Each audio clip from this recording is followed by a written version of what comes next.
Hey everyone, Gil or Grayman Prepping. In this episode of Your Prep for Today, I want to talk to you about camping gear. And some of you go, well, you don't go camping and stuff. Why do we have camping gear? Well, camping gear is probably some of the best prepping gear you can have for emergencies and emergency relocation. And some of you still got a little confused on this. Well, put it this way, if there's something going on and like an earthquake or whatever, and your house becomes uninhabitable for a period of time, and you have complete camping gear with tents and everything else, you'll be fine. You'll just be camping outdoors until your house gets repaired.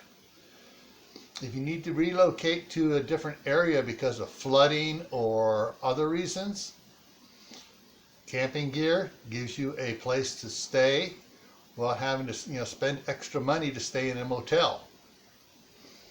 So camping gear is emergency preparedness gear. All right? Think about it. And when you go out to buy your camping gear, pick the time of year you're buying it.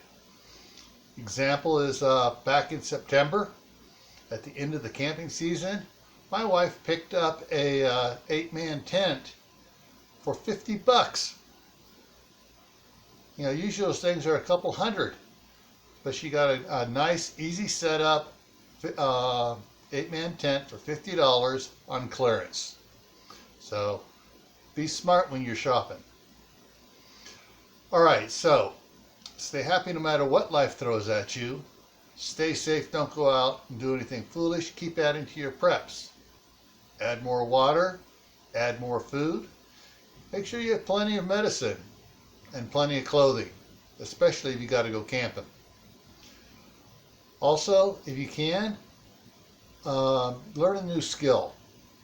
There's plenty of skills out there you need to learn for emergency preparedness and just life in general.